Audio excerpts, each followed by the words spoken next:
Very good morning. I'm Dr. Janak Patel, MD, General Physician.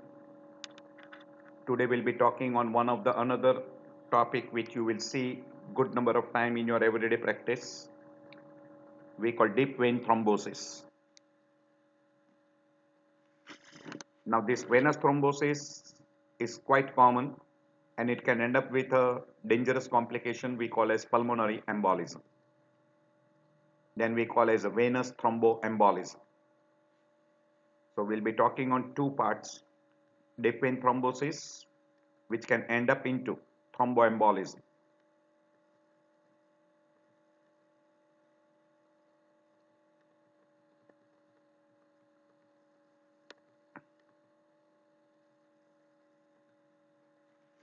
Deep vein thrombosis is a formation of a blood clot in one of the deep vein of body. The most common vein which is being involved is a deep venous system of lower limb. But if there is an inflammation, then we call it a thrombophlebitis.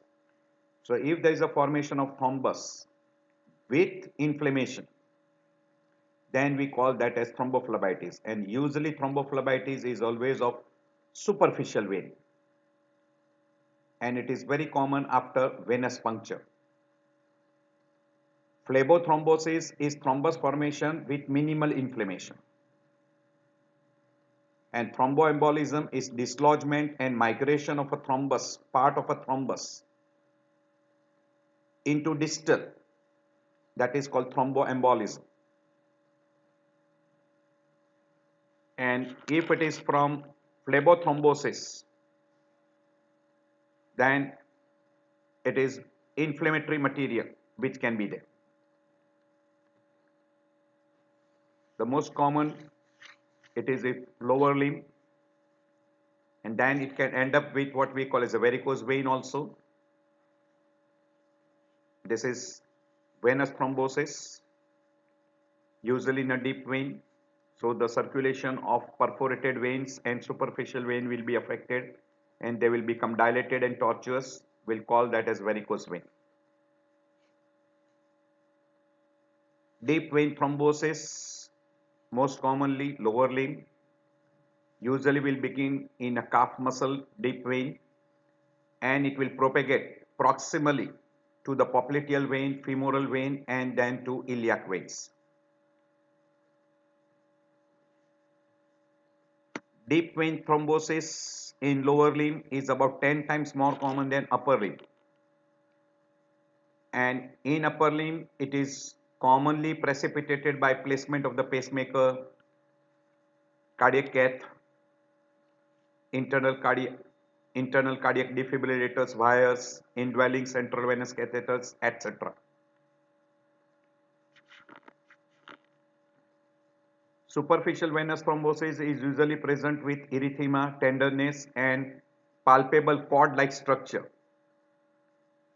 And that can extend to thrombosis to deep venous system also.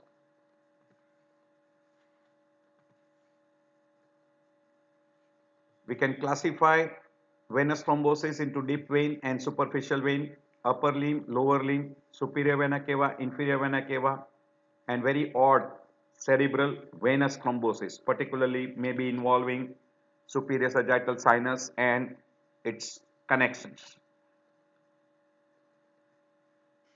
In lower extremity, it is most commonly the calf muscles. It may involve pelvic vein, renal vein, inferior vena cava, ovarian vein.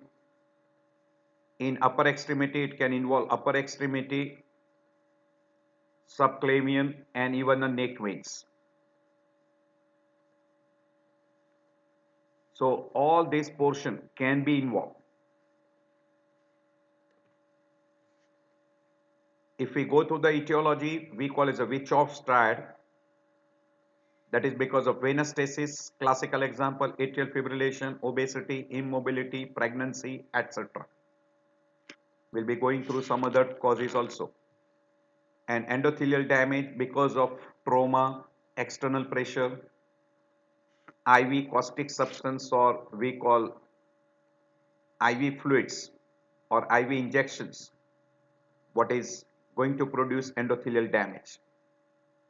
And there are some hypercoagulable stage like polycythemia, severe anemia, certain malignancy, sepsis, oral contraceptive pills, smoking, and others. As we have told you that deep vein thrombosis very commonly starts in lower extremities, mainly calf muscle, and then progress proximally to involve popliteal, femoral, iliac system, and may end up almost in 80 to 90% into pulmonary embolism. The second word which is utilized is phlebothrombosis, which is acute, which involves deep venous system, and usually it starts with calf vein. From that, it may break up and give rise to pulmonary embolism. It is said that pulmonary embolism, out of 100, 80 to 90% of the time, it is from deep venous system. We already mentioned the three groups: stasis, endothelial injury, hypercoagulation. In hypercoagulability, major surgery, trauma, malignancy, pregnancy, particularly postpartum period, inherited thrombophilia, infections, sepsis, IBD, autoimmune conditions, oral contraceptive pills, inflammation, dehydration, etc. All these causes will give rise to hypercoagulation. Stasis, most common cause, immobility, venous obstruction like obesity, tumor, pregnancy, varicose vein, atrial fibrillation or left ventricular dysfunction, congenital anomalies, and low birth rate also. Bradycardia and hypotension. As far as the vascular damage is concerned, cellulitis,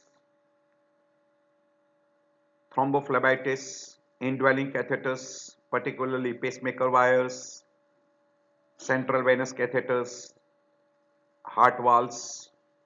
Venipuncture becomes the most common cause for thrombophlebitis, trauma, strain, injury, microtrauma, etc. So in hypercoagulate stage, malignancy, pregnancy, oral contraceptive pills, trauma, surgery, inflammatory bowel disease, nephrotic syndrome, sepsis, thrombophilia, circulatory stasis, or we call stasis, atrial fibrillation, left ventricular dysfunction, immobility, varicose vein, venous insufficiency, venous obstruction, obesity, pregnancy, and endothelial injury like venipuncture, chemical irritation by IV fluids, injections, traumatic injury, heart valve replacement, valvular disease, atherosclerosis very rarely, indwelling catheters, pacemaker wires, central venous catheters, etc. So you can say genetic causes, some of the genetic causes, that is factor V deficiency, anticoagulant deficiency, prothrombin. Among acquired, age, previous venous thromboembolism, cancer, obesity, varicose vein, oral contraceptive pills, these are acquired risk factors. Triggering factor can be pregnancy, surgery, immobilization, trauma, air travel, etc. This is a big list. These are medical patients, these are surgical patients, and these are venous thromboembolism risk factors. Almost we have uttered majority of those. So all these causes can become a risk factor for thrombosis, venous thrombosis, and thromboembolism. At your leisure time, you can go through. We already mentioned immobility, trauma, surgery, infection, postpartum period, obesity, pregnancy, oral contraceptive pills, inflammation, post-operative period, heart failure, hypotension, IBD, sepsis, myocardial infarction, other risk factors like malignancy, age, previous venous thromboembolism, varicose vein, dehydration, oral contraceptive pills or hormone replacement therapy, etc. All this can be responsible. These are low risk, moderate risk, high risk and highest risk. You can go through your at leisure time. Now what happens? Whenever there is a venous thrombosis, there is an occlusion of deep vein. So there is a venous congestion. It can lead to venous edema. Secondary to venous edema, ischemia, ulceration, and it can end up with venous gangrene. And secondary to infection, in that obstructed vein, you can get phlegmaxia caerulea dolens or painful blue inflammation. And if there is an acute arterial occlusion along with that, it can give rise to phlegmaxia alba dolens. This is blue, this is pale. And venous thrombosis can end up with venous thromboembolism, pulmonary embolism, and that pulmonary embolism can end up into acute cor pulmonar, and which will be RVH with congestive heart failure. Also, varicose vein can form venous thrombosis and thromboembolism leading to pulmonary embolism. Venous congestion, ischemia, and ulcer formations. So, three conditions: vessel wall injury, stasis, hypercoagulation, whether inherited or an acquired conditions, they can end up into venous thrombosis.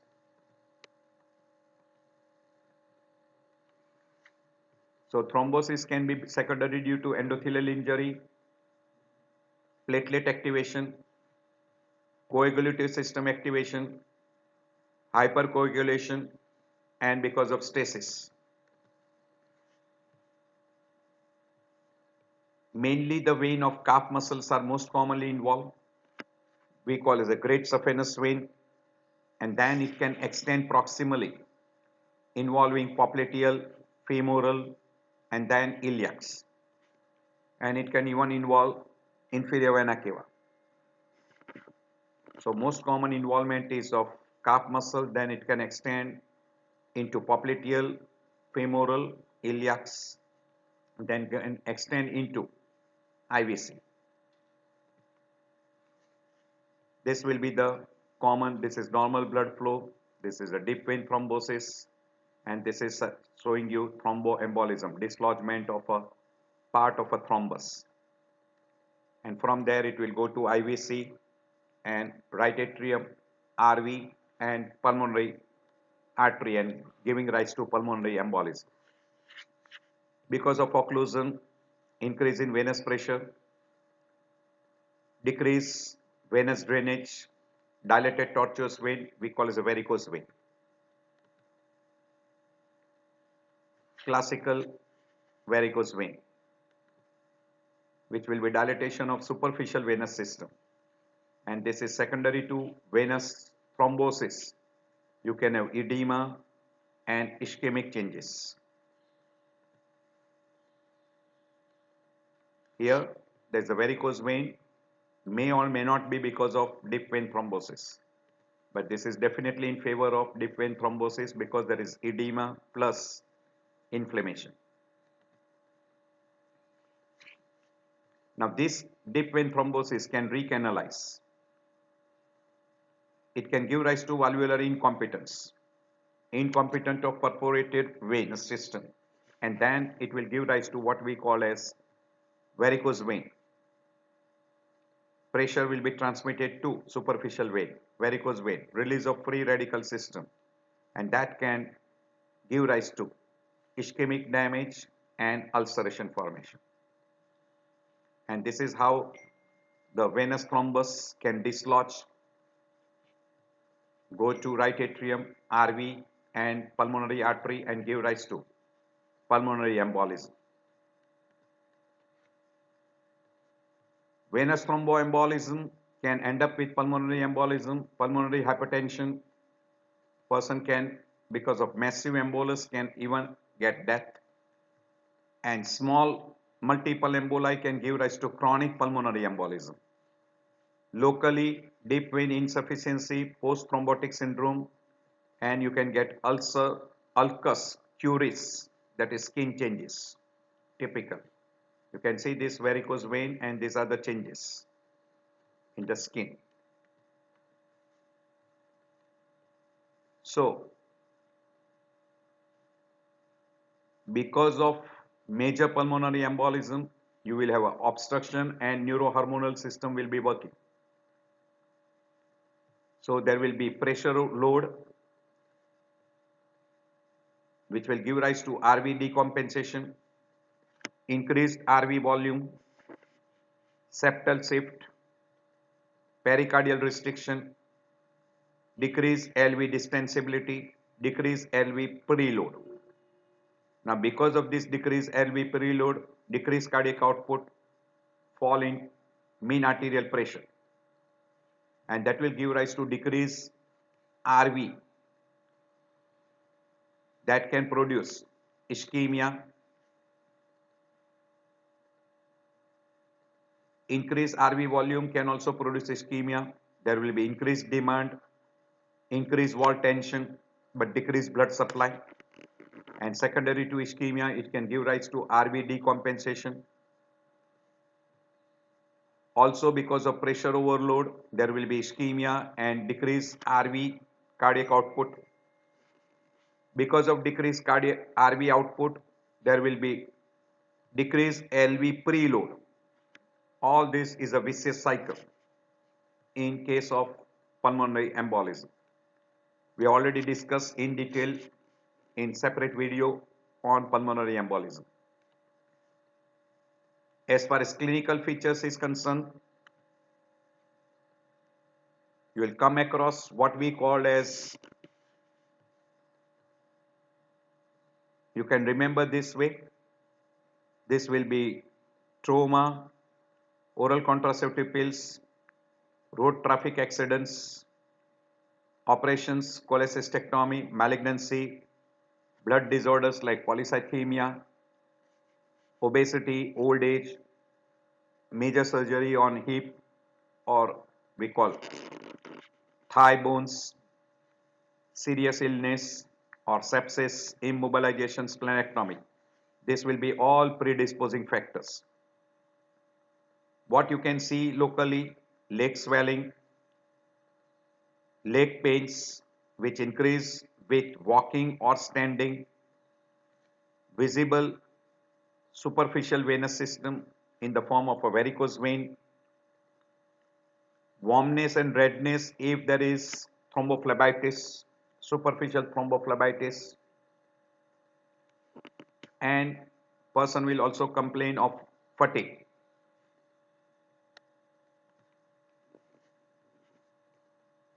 By and large, it is unilateral. You will have a leg cramps, leg pains, skin will be warm, there may be erythema.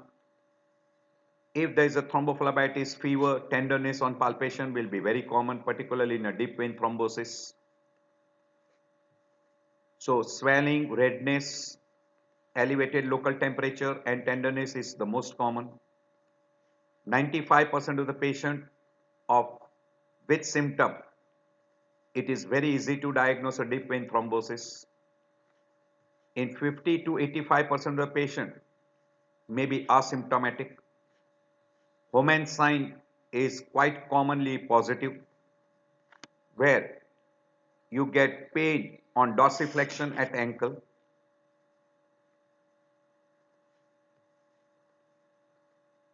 but it is not 100%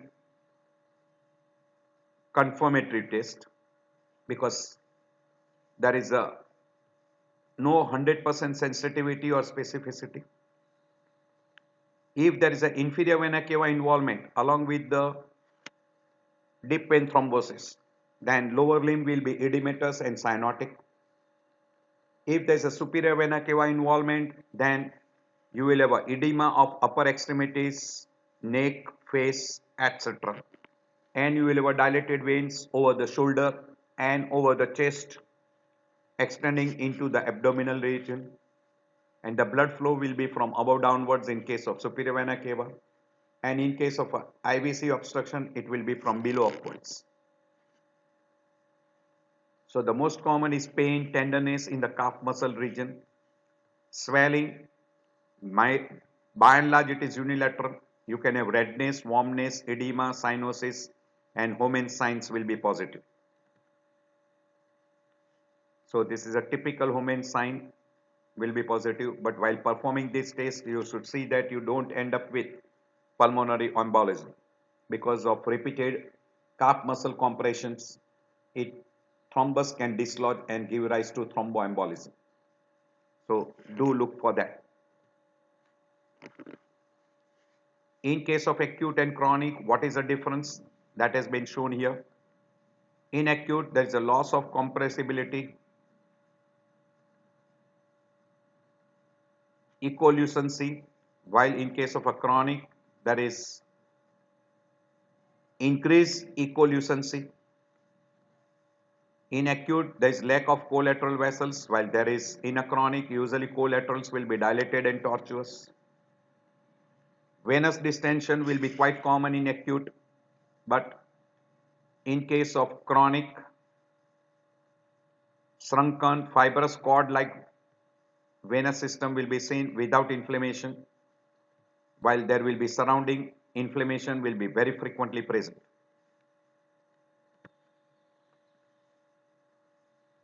We already mentioned that good number of people will be asymptomatic, and when they are symptomatic, pain, swelling, varicose vein, and because of chronicity, they can end up with lipodermatosclerosis with or without venous ulceration.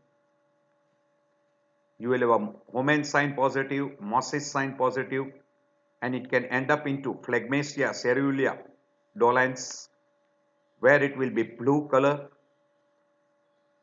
with collateral vessels are occluded, while phlegmasia alba dolens will be associated with paleness, which is because of involvement of arterial system, because of arterial involvement. Mosses sign is tenderness over the calf muscle, but while doing that, be careful, don't end up with thromboembolism. 80% of the case is iliofemoral vein involvement, popliteal vein involvement, calf muscle is in 30%, and inferior vena cava involvement is very rare. The most common involvement is a calf muscle venous system, which can extend into popliteal and then into iliofemoral. We already mentioned all this: tenderness, swelling, increased temperature, fever, superficial vein will be dilated. So we'll have edema, little amount of inflammation, tenderness, and with severe obstruction, you can have cyanosis also. And there are two conditions: phlegmasia alba dolens, which is along with involvement of the arterial system, and phlegmasia caerulea dolens will be bluish color. And then you can end up with venous gangrene. And one of the another complications is pulmonary embolism. We already mentioned all this. Depending upon those conditions, you can see you can see the difference in the color. There is edema, change in the color. This will be warm, tender, erythematous. There will be swelling, we call edema, and it can end up into phlegmasia alba, and cyanosis is called phlegmasia caerulea dolens. And when there is a pulmonary embolism, you can have dyspnea, tachypnea, diaphoresis, hemoptysis, low-grade fever, pleuritic chest pain, cough, and if it is massive, it can end up with hypotension and person can even have coma. and you can diagnose by doing ECG, which will show you S1Q3 T3 pattern plus right axis deviation, incomplete or complete right bundle branch block, or RVH type of QRS complex in V1 and AVR. Sometimes you can have atrial flutter fibrillation, etc. It will be low voltage with tachycardia. These are some of the ECG findings. In X-ray chest, you can have Western hump findings in plain X-ray chest, and you can confirm by doing pulmonary arteriography or pulmonary angiography. So in X-ray chest, you can have a Hampton's hump and Western green sign. So venous stasis, injury, hypercoagulation, thrombus formation, dislodgement of the portion of a thrombus, pulmonary embolism, which will give rise to hypoxic vasoconstriction, decreased surfactant, release in neurohormonal and inflammatory mediators, pulmonary edema, atelectasis, and secondary to that you will have a tachypnea, dyspnea, chest pain, increased dead space, VQ imbalance. So you can have, if you get a VQ scan, you can see that there is a VQ imbalance, decreased pulmonary arterial oxygenation, infarct, pulmonary hypertension, hypoxia, vasoconstriction, further pulmonary hypertension, decreased cardiac output, and that can end up with systemic hypotension and even shock stage. These are all the different signs which you can get in pulmonary embolism. I've discussed in detail in that. You can see some of the signs are not very common. The most common signs are dyspnea, pleuritic pain, cough. And you can have associated finding in a lower limb in the form of a leg swelling, leg pains, tenderness, warmness, etc. Among respiratory finding, tachypnea, crackles, tachycardia, fourth heart sound, etc. are seen in so many group of people. You can see that this is most common sign is dyspnea, pleuritic chest pain. That is most common. And cough hemoptysis is less. Tachycardia is quite common and tachypnea is also common. If you want to confirm the diagnosis of pulmonary embolism, you can utilize two-level pulmonary embolism Wells score. And depending upon the points calculation,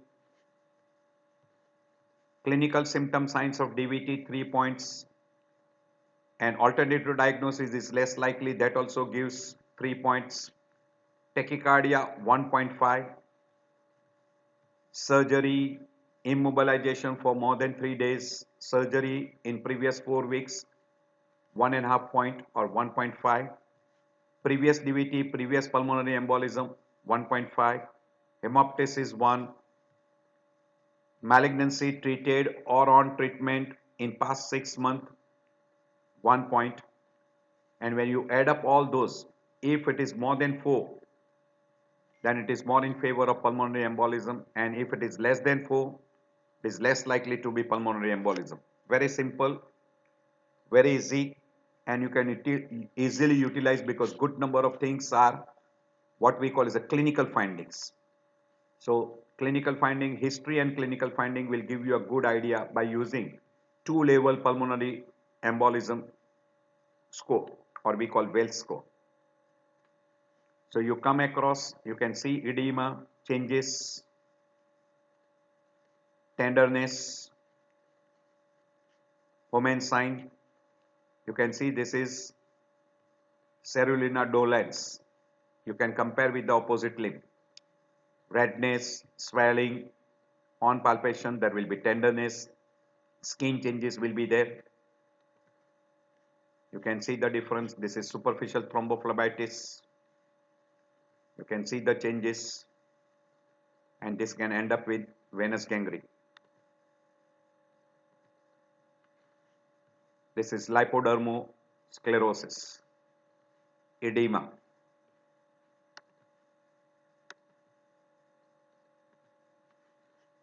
This is phlegmasia alba dolens because of associated involvement of what we call as arterial involvement. And this is cerulina dolens, where you will have a reddish purple, giving rise to engorgement and obstruction, discoloration, this particularly. You can see the changes. Yeah, blue color. You can see here.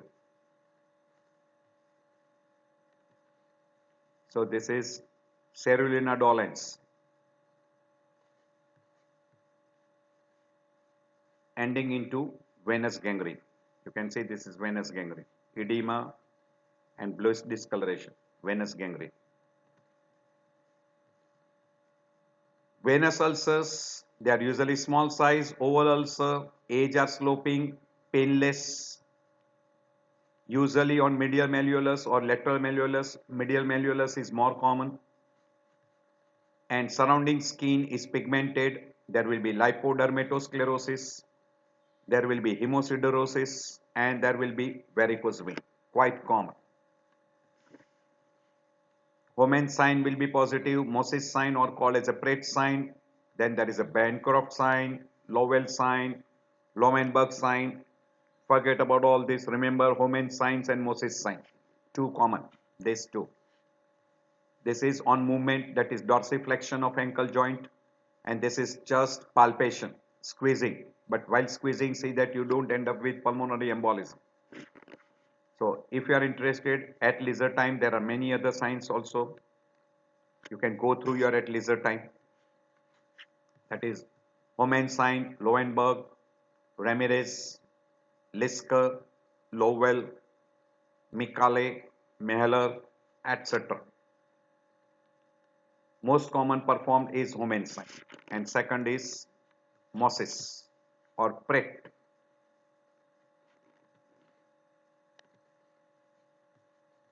There is something called as a post-phlebitic syndrome.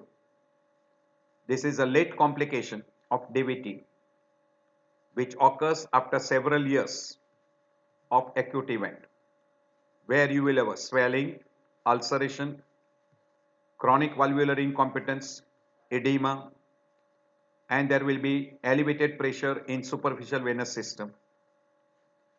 There will be Brownie induration from hemoglobin metabolism. That is why it is labeled as post-phlebitic syndrome. And there is another called as a post-thrombotic syndrome, where you will have a pain, edema, discoloration, varices, and ulceration. And it is following a long leg phase, which can be in years. It is called post-thrombotic syndrome.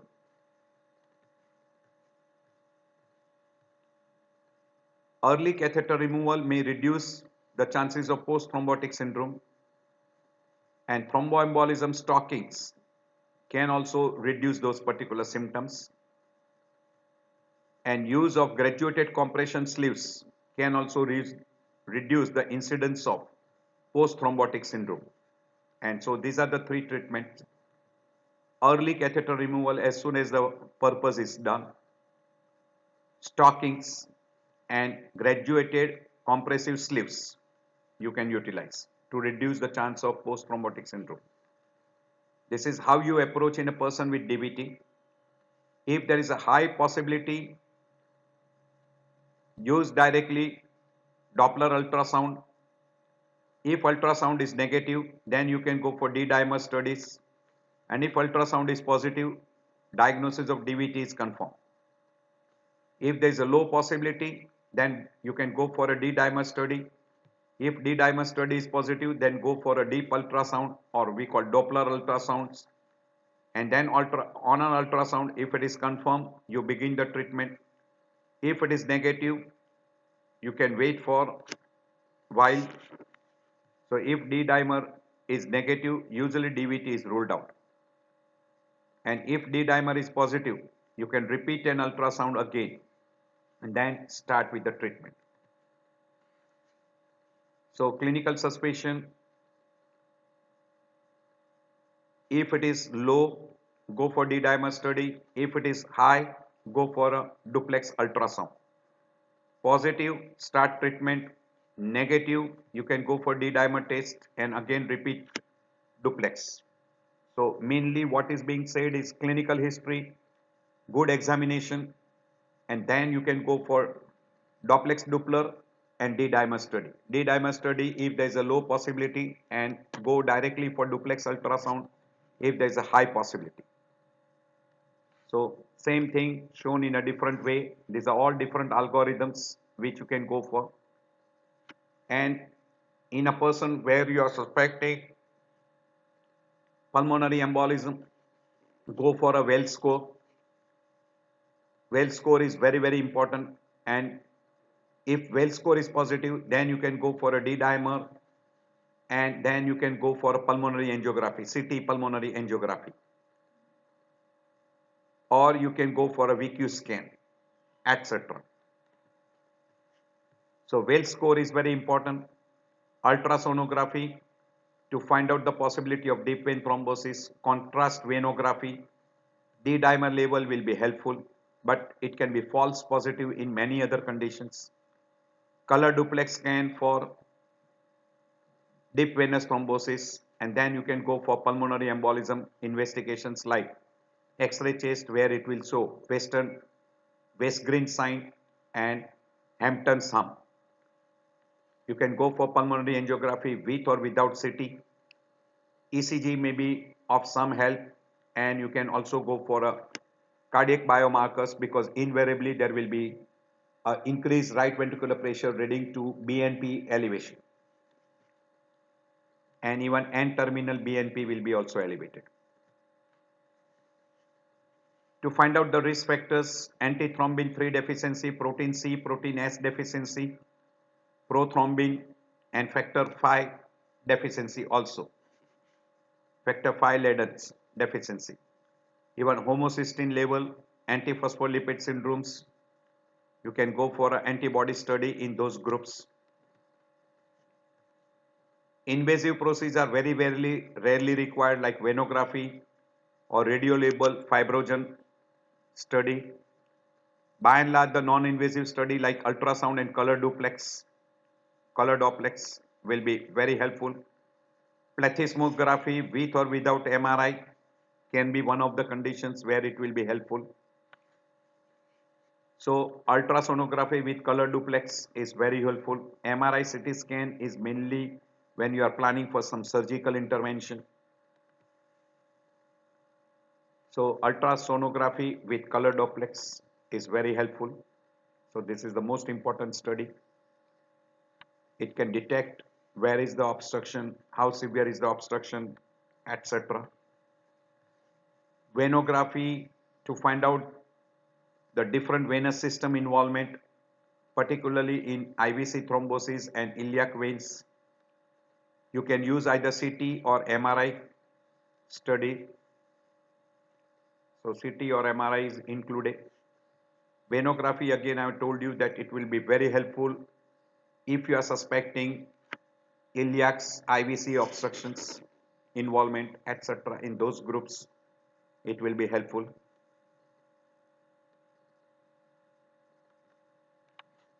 So these are all the big list. Chest X-ray, these are all for pulmonary embolism. VQ scan, spiral CT scan, pulmonary angiography with MRI or with CT, echocardiography. As far as laboratory, D-dimer, ABG study, CBC and ESR does not give you much idea. Ancillary tests like ECG may be helpful, pulse oximetry may be helpful. So this is all that big list which you can go in a pulmonary embolism: ABG, BNP, troponin, D-dimer, EKG, chest X-ray, ultrasound, VQ, and CT pulmonary angio or MRI pulmonary angio, etc. You can see here this is called Westmark sign, which will be there,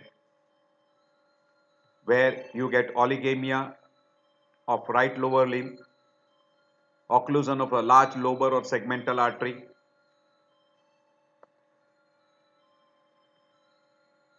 you will have a atelectasis, Hampton's hum will be seen in a periphery, which indicates lung infarct, Hampton sum, and this is called Weismach sign. Weismach sign means you will see a pulmonary vessels and there will be suddenly oligemia, widespread oligemia because of occlusion. It will be seen in 5% of the people.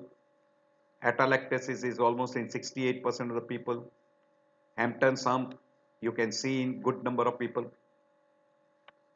You will have a dilated pulmonary artery in 15%. This is typical ECG changes we call S1, deep S wave in lead 1, Q wave and T wave inversion, that's why we call S1, Q3, T3 pattern, right axis deviation, incomplete right bundle branch block or right bundle branch block, tachycardia, etc. are common finding. You can have a low voltage, flip T wave, good number of time it is described as a flip T wave in lead 3. So T wave is flipped, that is very common in lead 3. So these are some of the findings which you can come across. As far as prevention is concerned, you can use low molecular weight heparin. Pharmacological therapy in a deep vein thrombosis, you can go for thrombolysis by using thrombolytic drugs. For prevention, you can go for anticoagulation, which can be oral or injectable, or you can use a newer anticoagulant we call NOAC. In a person whom you suspect a very high risk group, you can go for a combination of thrombolysis with mechanical. So you can start with thrombolysis and followed by mechanical, or you can start with both combined together, mechanico-chemical or chemico-mechanical. And when it is a massive, you might have to go for surgical intervention like thrombectomy. And then in a high risk group, you can go for a IVC filter.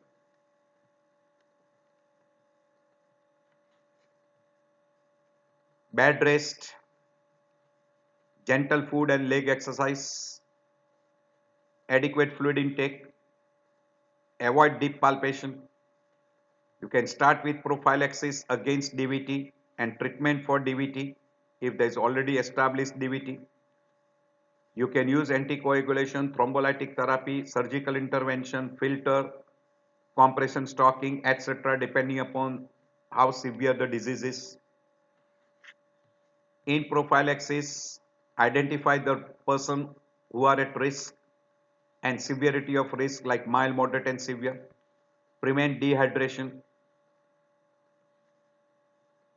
During operation, avoid prolonged calf compression. Leg exercise should be encouraged. Foot of the bed should be elevated. Early mobilization should be advised. Low molecular weight heparin, oral anticoagulants. You can use dextran, you can give antiplatelet therapy, maybe single or maybe dual antiplatelet. Mechanical compression and early ambulation is helpful, and low molecular weight heparin or unfractionated heparin can be utilized as a prophylaxis and during treatment. These are different type of stockings which are available. You can utilize those with or without anticoagulation. Early mobilization is very helpful to prevent disease. Compressive stockings which you can utilize, which will be very helpful. So antithrombotic treatment, thrombolysis, IVC filter, thrombectomy, and as far as antithrombotic treatment, unfractionated heparin, oral anticoagulants, low molecular weight heparin. You can use any one of low molecular weight heparin, oral anticoagulants, or unfractionated heparin. That will be as far as prevention of thrombosis is concerned. Prophylactic treatment or once already the person has got. And very important is in a person with phlegmasia, you can go for thrombolysis And in a person with a high risk group, you can have a IVC filter, and sometimes you might require even a thromboembolectomy, or we call thrombectomy. So venous thromboembolism, you can go for heparin, oral anticoagulant, low molecular weight heparin, thrombolytic therapy, etc. So you try to find out risk groups, and depending upon that you can decide. These are all the different flow charts which you can go through. This is anticoagulation with IVC filter, anticoagulation, IVC filter, thrombolysis, embolectomy, etc. And you can go for anticoagulation, IVC filter, depending upon indication, contraindication. This is another flow charts. This is another flow chart. Depending upon what stage, what are the risk factors, you can go through. So these are side effects of heparin. These are side effects of oral anticoagulants. You have to keep that thing in mind. These are stockings. This is IVC filter to prevent thromboembolism. It is described as a Greenfield filter inserted into IVC, inferior vena cava. This is thrombectomy. You can see how big the clot is. So IVC filter, these are different types of IVC filter which are available. You can use those IVC filter. You can see this is IVC filter. So you can prevent thromboembolism. This is pulmonary embolism, heparin, low molecular weight heparin you can use in a high risk submassive. You can go for catheter directed lysis, or we call chemolysis. And in a massive pulmonary embolism, you can go for catheter directed chemolysis, or what we call thrombolysis, or you can go for surgical embolectomy, etc., depending upon what stage it is. This is pulmonary endarterectomy. You can see how big the size of clot which has been removed, or what we call thrombus which has been removed. This is in superior vena cava syndrome. I'm skipping over that. You can treat those varicose vein by what we call as a laser therapy, or by sclerotherapy, etc. Complications, most common complication is pulmonary embolism, non-healing ulcer, infection, gangrene, which is a very common following phlegmatia cerevisiae dolens, and because of arterial spasm it can give rise to alba dolens, chronic venous insufficiency, hemorrhagic complications, recurrent DVT, varicose vein, post-thrombotic syndrome, post-phlebitic syndrome. It can go ascend upwards to involve iliacs, inferior vena cava, and you can get even a renal vein thrombosis. Sudden cardiac death, very commonly because of massive pulmonary embolism, shock stage, pulseless electrical activity, ventricular arrhythmias, atrial arrhythmias, particularly atrial flutter fibrillations are quite common. Secondary pulmonary arterial hypertension, cor pulmonale, severe hypoxia, right to left intracardiac shunts, pulmonary infarcts. In post-thrombotic, varicose vein, abnormal pigmentation, venous ulceration, quite common.